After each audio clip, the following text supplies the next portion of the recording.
Hey, young lady. Thanks for tuning in. My name is Tanea Hunter, and I'm the Everyday Mentor. I'm coming to you live from Detroit, Michigan, and it is the first Thursday of the month, so that means it is time for Young Ladies Chat. Hopefully, you all are having a great day. We are like just peeking at the weekend, and hopefully, you have something great planned for your weekend. If you are here with me live, please make sure you say hello down in the comment section. And if you're catching me on the replay, go ahead and drop a one below. Hopefully you all are great, and make sure that you go back and check last month's Young Ladies Chat. And don't worry, I'll drop it in the comment section after the video has posted. But you all know how I do. I like to get my disclaimers and things out of the way up front. So even though the subject is mental health tonight, I am not a mental health professional. I am not a clinician. I have no like formal training, like licenses or certifications within the state of Michigan or anywhere within the United States. Tonight, I am sharing my experience, my journey, just with a situation that I dealt with a few years ago that I feel like would be beneficial to help some of our young ladies, especially during this time of COVID. So y'all know how I do. Let's just jump and dive right in, because I do not believe in wasting anyone's time. Hello, everybody. So let's go back a little bit. So 2017, I had major surgery. Like at January 2017, I had major surgery. You know what? No, let me start here.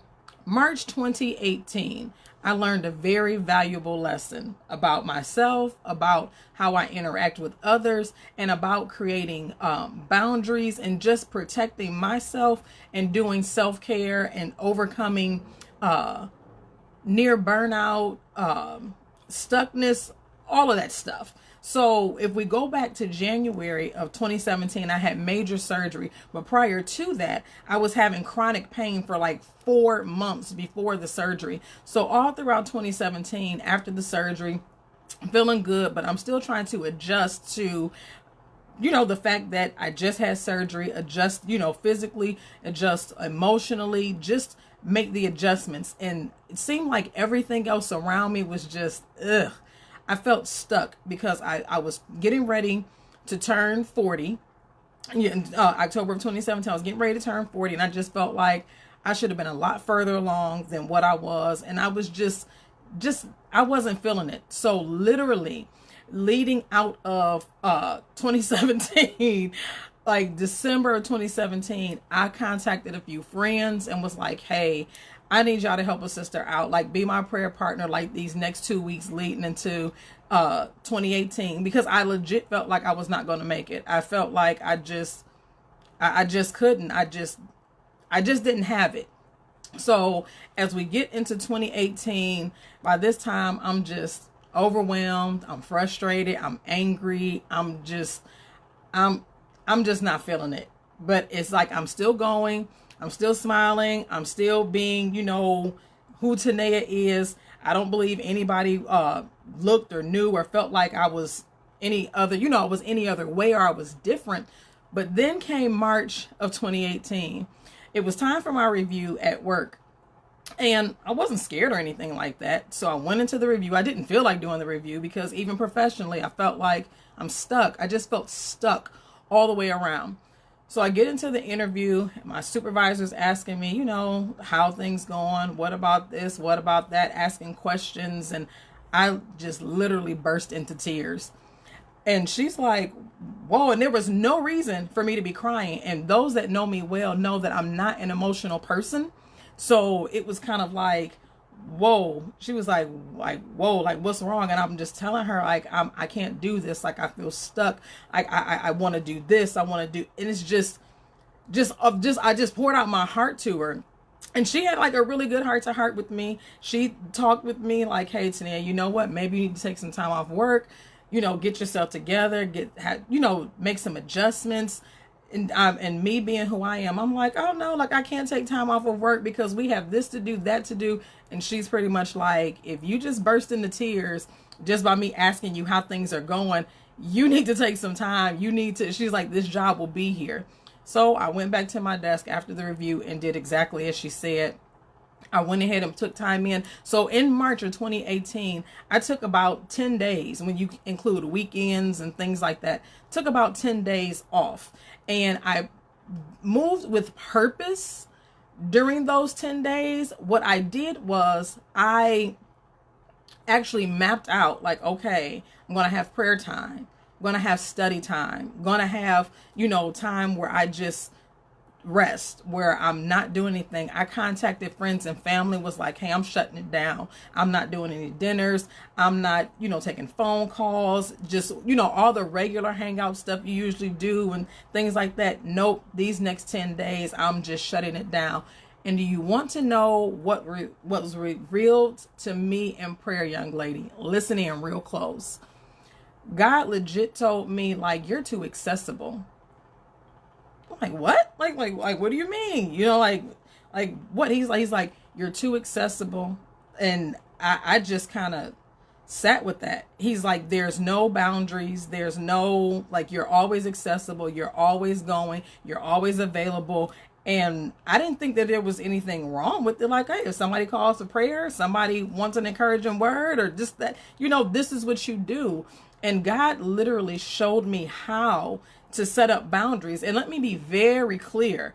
It wasn't like my friends that were a burden. It was not family members. It was just me not setting up the proper boundaries so that I could always be fresh when people contacted me, so that I could always be alert. I could always be bright-eyed and bushy-tailed. And not to also add that I was a case manager at work for this time. I had an active caseload. So I'm hearing everybody else's problems and issues at work, and on top of friends, family, things like that.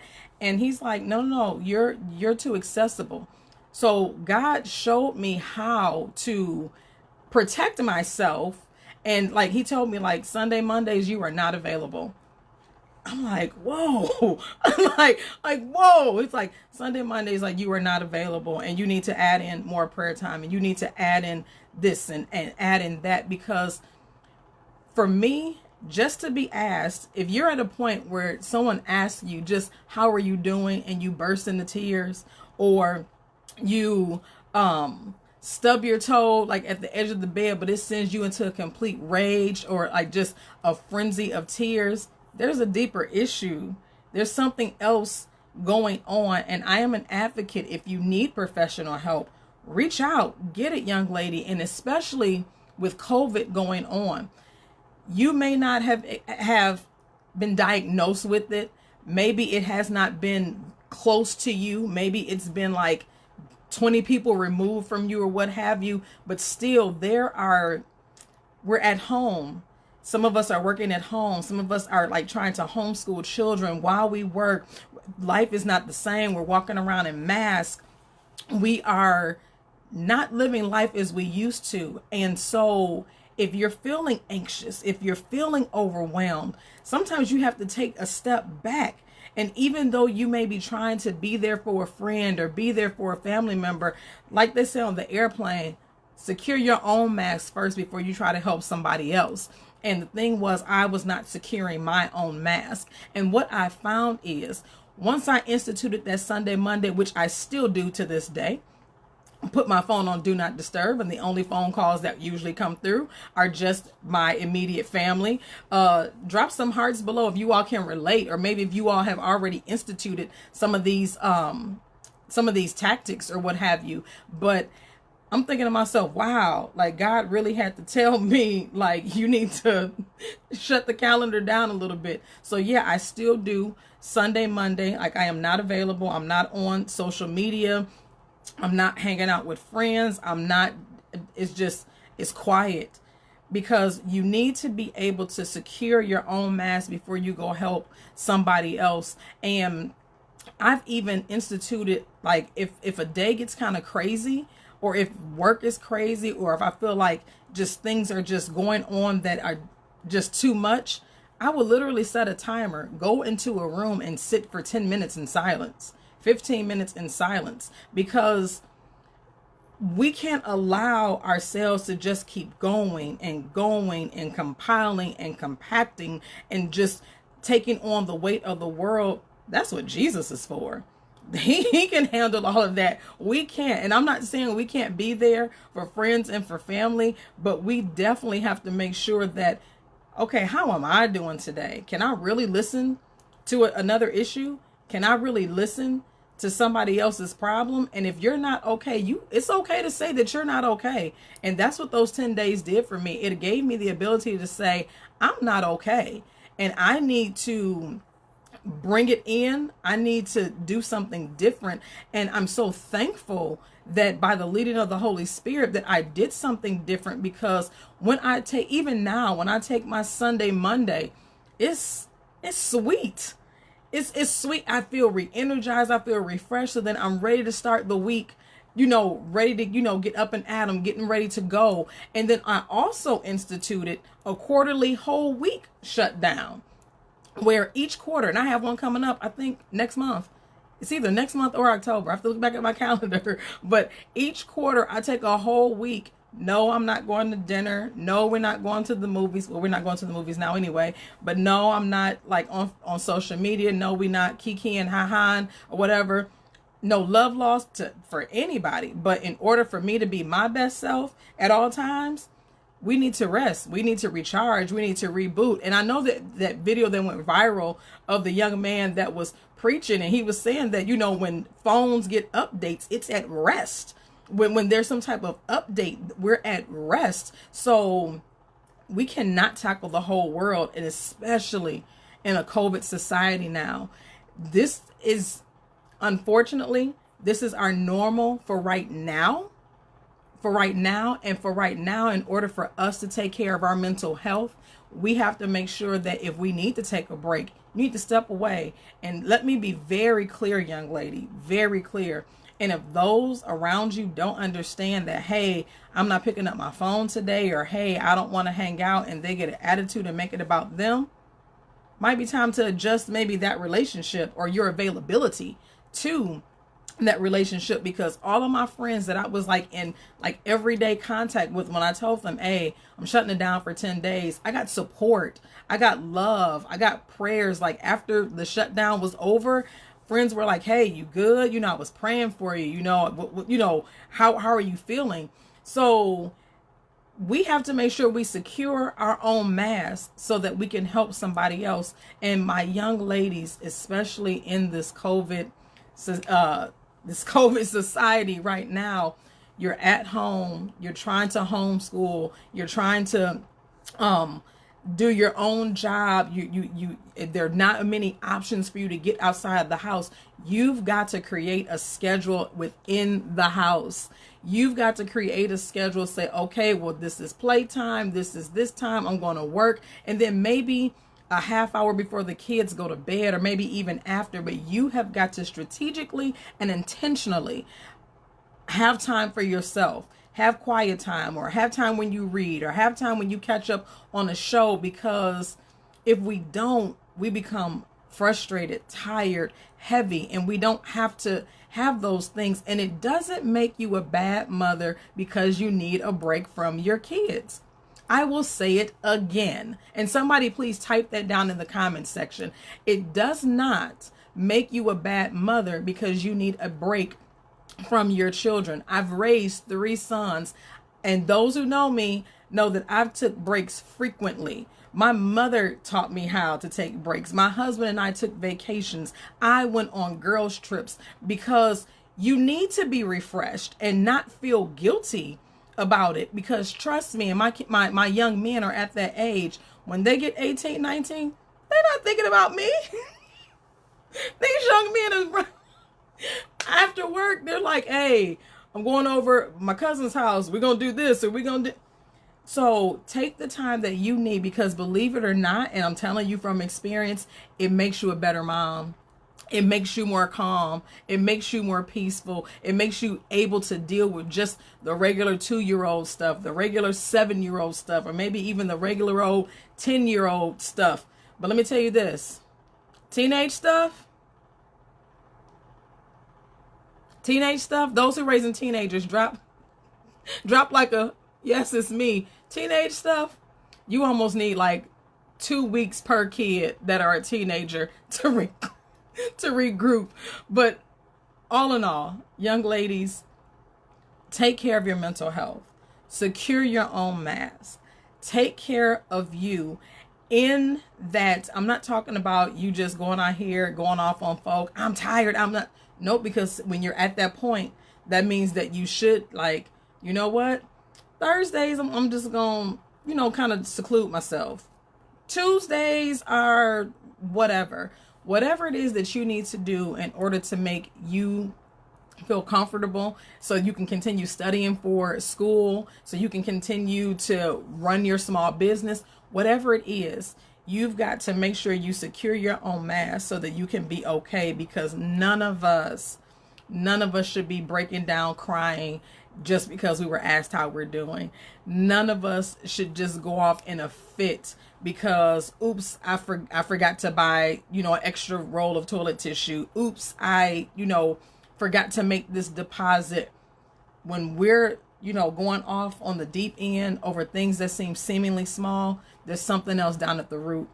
There's something else going on, and it's okay to get it investigated. And if you're at the point where you feel like it's so far gone, if you're employed, reach out to your employee assistance program for counseling, for help. Reach out to your medical provider for additional assistance. There is nothing wrong with a Black young woman getting therapy. Somebody put that down in the comment section too. We need to normalize this. There is nothing wrong with Black women, Black men. There is nothing wrong with any of us getting therapy, with any of us getting the help and the services that we need. So to bring it all together, March 2018, those 10 days changed my life for the better. Changed my life for the better, because it's like, now I see the triggers. Now I see when, like, oh wait, this feeling like it's like you getting ready to go over the edge and just be burnt out and be upset and angry. Nope.